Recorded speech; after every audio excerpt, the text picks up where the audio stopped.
ইমাম মাহদীকে অস্বীকার করবে কে? আরে বাবা আলেমরা আমরা হুজুররা।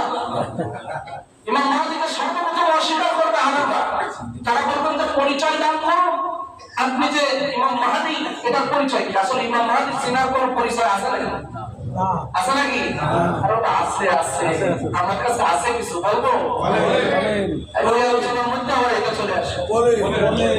ইমাম মাহদীকে বলা হলো হাযা খলিফাতুল্লাহিল মাহদী। কাবা ঘর অবস্থায় তায়েব থেকে আওয়াজ আসবে হাযা খলিফাতুল্লাহিল মাহদী। কোন কিতাব থেকে বললাম? আবু দাউদ শরীফের মধ্যে ফিতনা তাই থেকে বললাম, বলেন সুবহানাল্লাহ। স্পষ্ট বলা হয়েছে ইমাম মাহদী আলাইহিস সালামের নাম ইমাম মাহদী না। ইমাম মাহদী আলাইহিস সালামের নাম ইমাম মাহদী না। ইমাম মাহদী আলাইহিস সালাম সম্পর্কে 1000 বছর আগে দরদি নবী আমার বলে গেছে হাযা খলিফাতুল্লাহিল মাহদী। আল্লাহ রাসূল 1000 বছর আগে বলেছেন, আবু দাউদ শরীফের মধ্যে বলেছেন, আল্লাহ রাসূল বলেছেন শুনে রাখো ইমাম মাহদীর নাম ইমাম মাহদী না। শুনে রাখো আমি নবীর নাম যা, ইমাম মাহদীর নাম হবে তা। আমি নবীর নাম মুহাম্মদ, ইমাম মাহদীর নাম হবে মুহাম্মদ। আমি নবীর আব্বার নাম যা, ইমাম মাহদীর আব্বার নাম হবে তা। আমি নবীর মায়ের নাম যা, ইমাম মাহদীর মায়ের নাম হবে তা। আমি নবীর বংশের মধ্যে জন্মগ্রহণ করেছি, এই বংশটার নাম হবে কুরাইশ বংশ। ইমাম মাহদী যে বংশের মধ্যে আসবে ওই বংশের নাম হবে কুরাইশ বংশ। ইমাম মাহদীর আগে পূর্বে তার দাড়ি মুখে থাকতেও পারে নাও পারে, ইসলামের তত বেশি ভিড় হবে না। মনোযোগ, কেন আলেমরা তাকে মানতে যাবে না? ইসলামের বেশি পারদর্শী হবে না। দেখবেন হঠাৎ করে যেমন আমাদের সমাজে কিছু মৌলবী হয়ে যায়, আছে না নাই?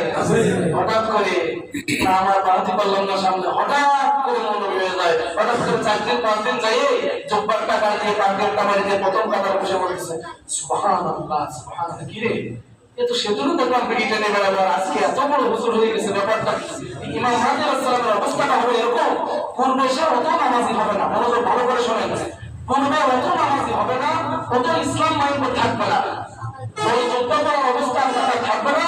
হঠাৎ করে আল্লাহ তাআলা এক রাত্রে ইসলামের জ্ঞান বিধিবিধান দিয়ে সমস্ত কিছু দিয়ে পরিপূর্ণ করে খলিফা হওয়া, ইমাম হওয়া, উম্মতের নেতা হওয়ার মতো ব্যবস্থা এক রাতে আল্লাহ করে দেবে।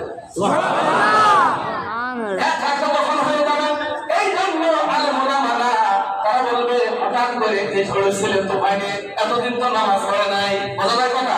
এতদিন তো নামাজ পড়ে নাই, এতদিন তো রোজা রাখে নাই, এতদিন তো মুখে দাড়ি ছিল না, হঠাৎ করে কেমন করে ইমাম মাহদী হয়? আমরা মানি না মানবো না। আল্লাহ রাসূল কত হুঁশিয়ারি দিয়ে বললেন, একজন সাহাবী বলেন ইয়া রাসূলুল্লাহ ইয়া হাবিবাল্লাহ, নবী কেমন করে চিনবো নবীজি?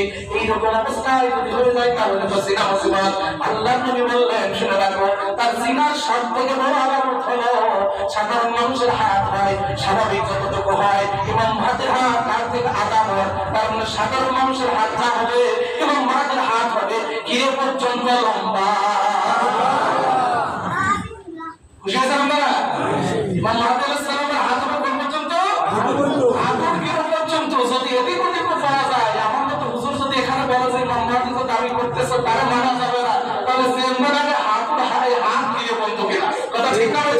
কুরাইশ বংশ কিনা, তার আব্বার নাম আব্দুল্লাহ কিনা, মার নাম আমেনা কিনা, এটা যখন প্রমাণ হয়ে যাবে তখন বুঝবেন যে এইটা ইমাম মাহদী। তার হাতে বায়াত নেবেন, যুদ্ধের বায়াত, তারপরে যুদ্ধ হবে। বলেন না সুবহানাল্লাহ।